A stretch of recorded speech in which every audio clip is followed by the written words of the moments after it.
Hello, welcome back. आज मैं आपके बीच शेयर करने जा रहा हूं एक इम्पॉर्टेंट और basic concept of organic reaction okay, जिसका नाम है कर्ली एरो रूल्स। कहता है कि curly arrow rule defines how electron move in a reaction mechanism.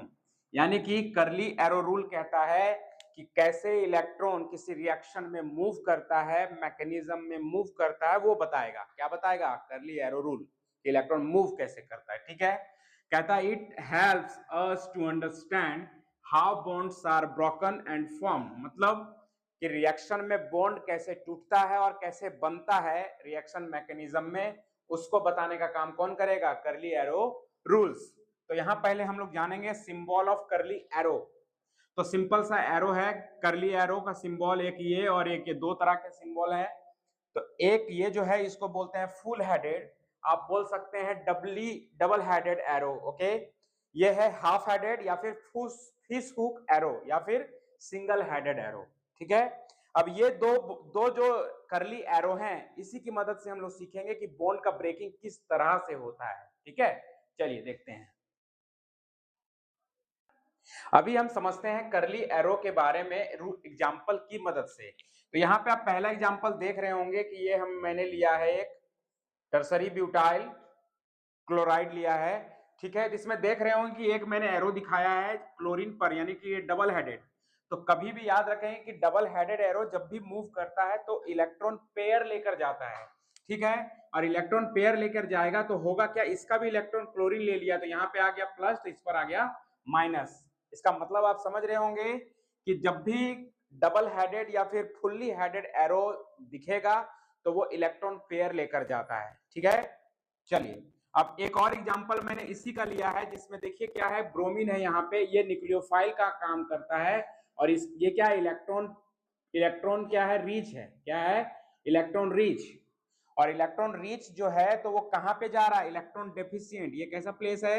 Electron deficient place है। ठीक है, इसका मतलब क्या हुआ कि इलेक्ट्रॉन का जो मूवमेंट होगा फुल्ली हेडेड की मदद से, वो इलेक्ट्रॉन रिच से स्टार्ट होकर और कहां तक जाएगा? इलेक्ट्रॉन डेफिशिएंट तक। ओके, और ये आप एक तरह का फिर बॉन्ड बन गया। ठीक है, इसमें मैंने ब्रेकिंग करके दिखाया है और इसमें क्या करके दिखाया? इसको जोड़कर दिखाया, यानी फॉर्मेशन करके दिखाया। ठीक, ये तो हुआ फुल हेडेड का एग्जांपल। अब हम देखते हैं कि सिंगल हेडेड यानी फिश हुक कर्ली एरो का यूज कैसे होता है और वो क्या हमें सिखाता है। ठीक है, एग्जांपल से समझते हैं। देखिए, जैसे मान लेते हैं हमारे पास है CH3 और यहाँ पे हमने H लिया और इधर भी H लगा दिया। ठीक है, तो होता क्या है कि अगर मान लो यहाँ पे अगर सनलाइट लगा दें, धूप या फिर सनलाइट एच न्यू, या फिर एक हाई टेम्परेचर पर जब हीट करेंगे तो होगा क्या? यहाँ पर क्या होता है? एक फ्री रेडिकल मैकेनिज्म होता है। तो होगा क्या? एक सिंगल इलेक्ट्रॉन और ये एक सिंगल इलेक्ट्रॉन अलग हो जाएगा। तो इस केस में होगा क्या? आपका जो ब्रेक होगा यहाँ पे, जो कहानी ब्रेकिंग की, वो ऐसी हो जाएगी, एक रेडिकल और यहाँ पे एक रेडिकल। इसका मतलब क्या हुआ? यहाँ पे देख रहे होंगे कि ये हुक हुक स्टाइल का कर्ली एरो है और इसमें क्या हो रहा है? सिंगल सिंगल इलेक्ट्रॉन अपना अपना सेपरेट हो जा रहा है, जिसमें क्या बन रहा है? तो फ्री रेडिकल बन रहा है। क्या बन रहा है?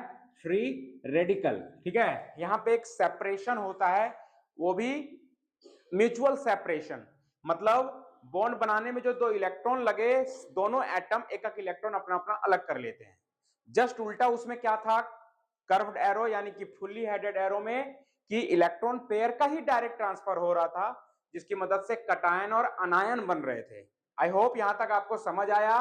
और इस तरह के बॉन्ड फॉर्मेशन, यानी कि बॉन्ड फॉर्मेशन और जो बॉन्ड ब्रेकिंग है, तो यहाँ पे ये कॉन्सेप्ट की मदद से हम लोग सीखते हैं बॉन्ड ब्रेकिंग भी। ठीक है, और बॉन्ड ब्रेकिंग को आप टर्म सीखेंगे, यानी हम लोग टर्म के नाम से पढ़ते हैं। क्या टर्म से पढ़ते हैं? तो उसका नाम है बॉन्ड फ्यूजन। और बॉन्ड फ्यूजन कितने तरह के होते हैं? तो दो तरह के, एक होता है होमोलिटिक और एक होता है हेट्रोलिटिक। ठीक है, और हेट्रोलिटिक में कौन सा एरो यूज होगा? Fully headed. और होमोलिटिक में कैसा एरो यूज होगा? Single headed. ठीक है, यानी कि होमोलिटिक में रेडिकल बनते हैं और हेट्रोलिटिक में अनायंस बनते हैं। ओके, यानी आयंस बनते हैं।